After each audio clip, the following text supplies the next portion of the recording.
afternoon, and thank you for joining us here today.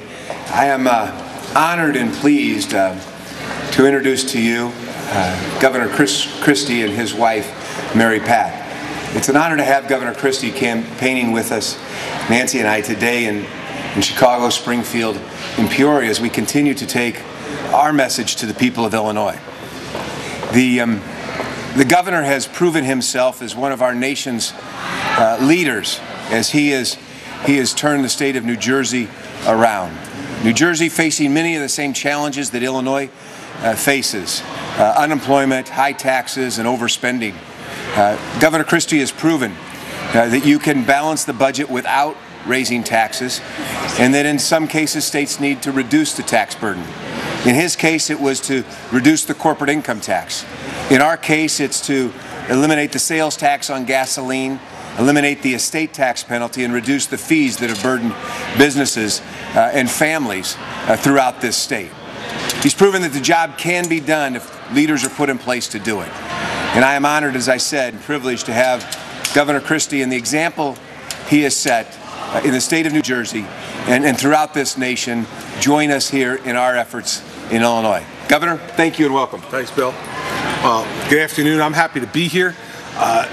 Bill and I were in Chicago earlier today. We're going to head to Peoria after this, and Mary Pat and I are thrilled to be here to be supporting Bill. You know, I've traveled around the country and I've gotten invitations from over 30 states to come and campaign, and the ones that I've selected to come and campaign with are those people who I believe agree with me about the direction that we need to bring our states towards fiscal responsibility, towards lower taxes, and unleashing the entrepreneurial power of our citizens to be able to build private sector jobs again and put people back to work. I know Bill Brady is going to do that when he's elected governor of Illinois, and so I'm thrilled to be here to help him. And things we've done in New Jersey, you know, have been some difficult things, but in the end, I think people in New Jersey are happy that we're willing to confront the issues directly, treat them like adults, and tell them the truth. And I know that as governor, Bill Brady is going to do exactly the same thing for the people of Illinois. So I'm thrilled to be here with Bill. I look forward to the rest of the day and evening with he and his wife, and we're excited to be in Illinois. It's a great place, and I know it's going to benefit from the great Republican leadership in the governor's chair that Bill Brady is going to give him after November 2nd. So thanks for having me, Bill. Governor, thank you. Be happy to respond to any questions. Governor, you said that you think that voters appreciate being treated like adults, being told the truth. Senator Brady here has not outlined what cuts he would make, and hearing a lot of accusations saying that just across-the-board cuts, that he's saying 10% won't be enough, no new taxes, that it's just not going to get us anywhere, not really being upfront about this reality. I heard the same thing. The same things were hurled at me a year ago right now.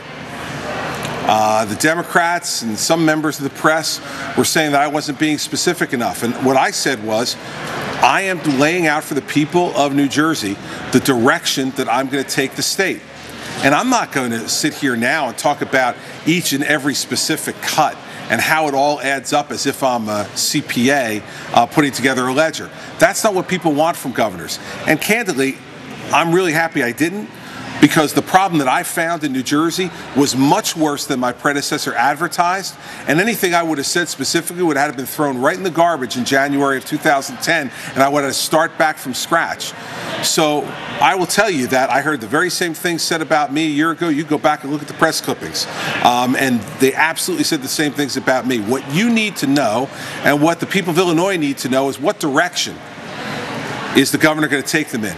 When Bill Brady says he's going to cut spending, balance the budget without new taxes, that's very specific.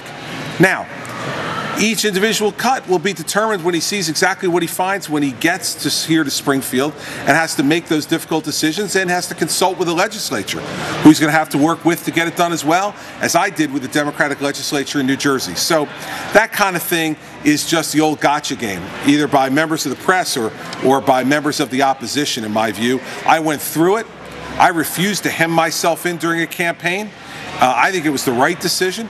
And if that's the decision Bill is making at this point, then I think I would agree with him that that's the right decision. But I also think that telling people that you're going to cut the size of government, cut taxes, and I know he's laid out specifically which ones he wants to cut, I think that's a pretty good idea for voters to make their decision on. And it seems to me to be a really clear contrast to Governor Quinn's plans for Illinois. So I think people have a lot of information, and they have Bill Brady's record to look at as well, which is one that he should be really proud of, and I know he is. So I've heard that before. I heard it a year ago. It didn't resonate then, and it doesn't resonate now, as far as I'm concerned. Governor, on pensions in New Jersey, Illinois has a horrific problem with the state pensions. Are you facing a similar problem, and how are you addressing that, and would that apply here? Well, first off, we are facing a horrific problem with pensions in New Jersey, as many states are across the country. Our pension fund is currently $46 billion underfunded. Our health benefit plan is $67 billion underfunded. And so we passed some health benefit and pension reforms for new employees this past March, and I put forward a set of proposals just 3 weeks ago on existing employees with less than 25 years service in public life. And listen, it includes the whole range of things you would think of. Retirement age, COLAs, number of years of service for you to be able to retire, etc. So all those things, I think, in my view, need to be on the table to be discussed. Also, it includes increasing the amount of the contribution that the individual employees make.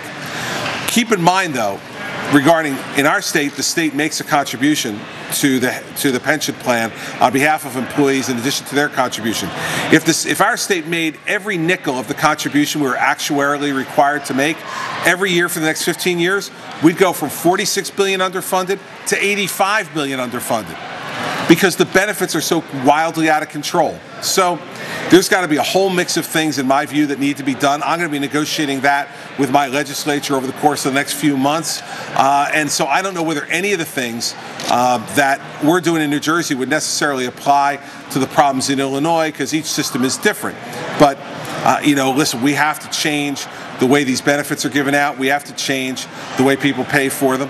And, those are decisions that are going to be made by me in New Jersey with the legislature, and in each individual state by those governors and legislators. I have confidence that Bill Brady's going to be able to do that in a responsible way, but he's going to have to listen to stakeholders and listen to the legislature as well as he tries to come up with a solution.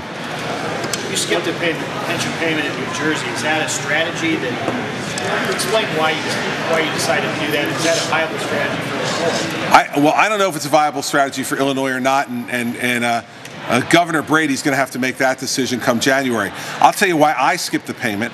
I skipped the payment because I refuse to put more money into a broken system. And I want to force reform, and I want reform to happen now. And if that means skipping a payment and showing them that I'm serious about wanting reform, then that's what we're going to do, and that's what we did in fiscal year 11. And so from my perspective, I was not going to, in very, very difficult fiscal times, throw good money after bad. And so we need all of us collectively to sit down and figure out how to fix this system. And I'm not going to continue to throw more taxpayer money into it when no one wants to step up to the plate and really solve the long-term problem, which, as I displayed in the last answer I gave you, wouldn't be fixed even if we made all of our payments. For the next 15 years, the problem would almost double in size. So we need to get at bending the benefit curve. We need to get people to be contributing more of their money into their pension, or otherwise the system's not going to work.